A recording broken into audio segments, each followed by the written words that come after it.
L'opus à l'oreille. La chronique des plus grands tubes de musique classique.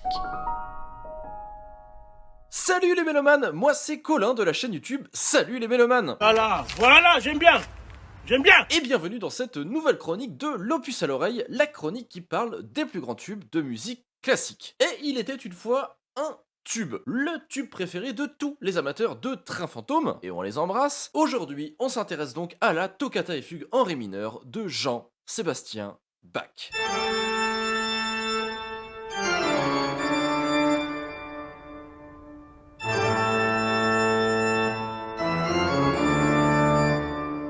Ah c'est fou, hein. À chaque fois j'ai l'impression d'entendre un rire démoniaque au loin. Bref, alors si le morceau est aujourd'hui connu et reconnu de tous, ça n'a pas toujours été le cas. Déjà dès les origines, il y avait comme qui dirait un petit problème. Le truc c'est que on ne sait pas de quand date précisément la composition puisque le manuscrit original a disparu. Alors je vous rassure, hein, je vais pas le faire à chaque fois. Mais ça marche bien, hein. Bref, de nos jours, certains musicologues remettent donc en question déjà la date de composition, alors a priori ce serait vers 1704, mais pas seulement. Certains remettent aussi en question la réelle écriture de cette toccata et fugue par Bach. Voilà, parce que dites-vous bien que le seul manuscrit sur lequel tout le monde s'est basé depuis plus de 300 ans pour l'interprétation de ce morceau, nous vient pas de Bach en fait. Putain mince, j'ai rechuté trop vite. Le manuscrit nous vient donc d'un certain Johannes Rinck, un élève d'un élève de Bach en fait, et qui avait pour habitude de copier les œuvres du grand Kapellmeister. Donc c'est limite grâce à lui qu'on a la toccata et fugue aujourd'hui en fait. Ensuite, après la mort de Bach, c'est la traversée du désert pendant un siècle pour sa musique. Oui, il n'y a pas beaucoup de com de ce côté-là. Il faudra attendre notre cher Félix Mendelssohn, grand compositeur romantique allemand, pour redonner une seconde vie à la musique de Bach avec une série de concerts et de rééditions de ses partitions. La toccata et fugue revient un petit peu dans le game, mais que dans celui des organistes. Il faudra attendre encore un siècle de plus et la sortie d'un film pour que là, ça y est, le morceau devienne le tube populaire. Et c'est au Fantasia de Disney sorti en 1940 que l'on doit ça.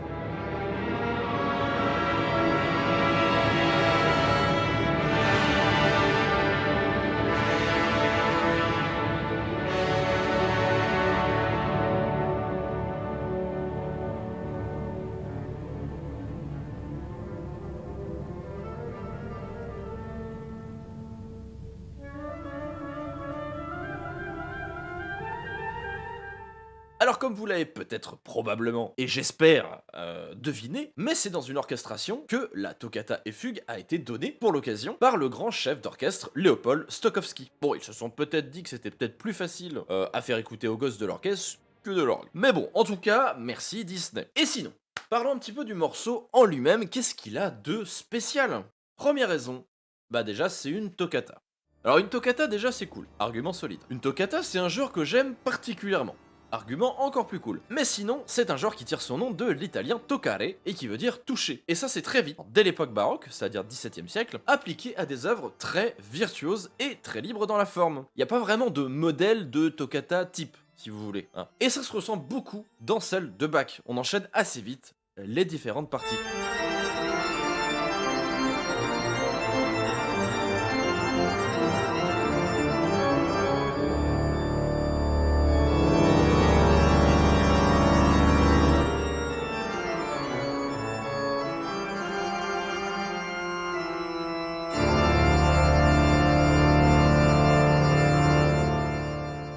Deuxième raison qui fait que ce morceau est génial, bah c'est du Bach quoi. Genre Bach à l'orgue, c'était juste le boss en fait. C'est un peu le Teddy Riner du judo quoi. Personne ne pouvait arriver à son niveau, techniquement et musicalement. Et à l'époque, il existait des sortes de battles d'instruments pour amuser un petit peu la petite bourgeoisie. C'est-à-dire que deux musiciens devaient s'affronter, et c'était le cas de Bach à l'orgue. Un certain français, Louis Marchand, complètement inconnu au bataillon depuis, voulait se le faire. Mais le jour de la joute musicale, bon, il a quitté la ville précipitamment, dis donc. Ah, c'est ballot, ça. Oh, c'est ballot. Donc voilà, à l'orgue, Bach, c'est un très gros morceau. Et ça se ressent beaucoup dans la toccata, qui est assez révélateur de comment il jouait et de comment il improvisait surtout.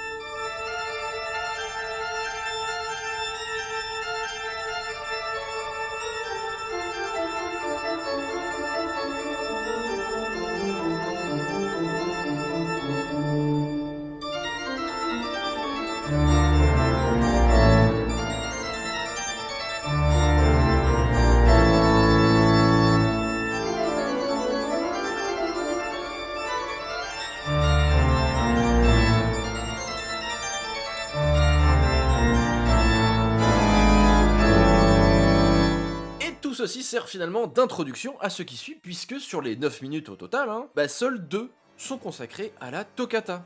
Donc il y a la place quoi. La place pour la fugue justement. Donc inutile de vous expliquer ici ce qu'est une fugue en détail. C'est un petit peu long à expliquer quoi.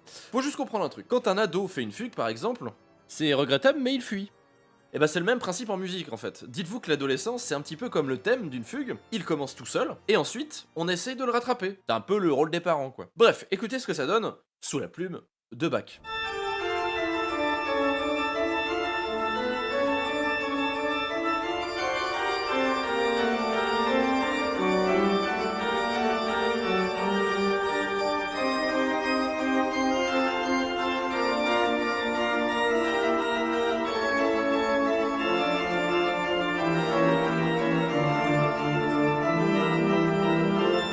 Et ce morceau a été beaucoup repris par la suite, surtout à partir du XXe siècle. L'ambiance particulièrement a très vite été utilisée pour des films et jeux d'horreur, comme pour le générique du film Dr. Jekyll et Mr. Hyde, Le Fantôme de l'Opéra, ou encore les jeux de la licence Castlevania. On a eu aussi pas mal de reprises avec des arrangements plutôt heavy metal et rock, ça sonne plutôt bien, mais celle que j'aime beaucoup c'est une reprise rap, comme dans le morceau de Mos Def, rappeur que j'aime énormément, sorti en 2020 et qui s'appelle Mayo Clinic.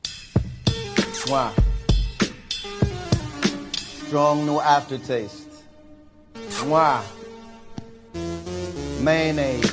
Chain smoking beaties to the brain broken completely. Hop up on the street, work out, and eat Wheaties. Greedy for cheese, please, most couldn't fathom. Had him in a cobra clutch when he spat the mad. Voilà, cette toccata et fugue n'en finit pas de nous inspirer, comme c'était le cas pour ma chronique aujourd'hui. J'espère qu'elle vous a plu. Si vous voulez en découvrir un petit peu plus sur la musique classique, eh bien je vous donne rendez-vous sur ma chaîne YouTube Salut les Mélomanes. Quant à moi, je vous retrouve donc bientôt sur les antennes de Radio Sun. D'ici là, portez-vous bien, c'était Mélo. Ciao.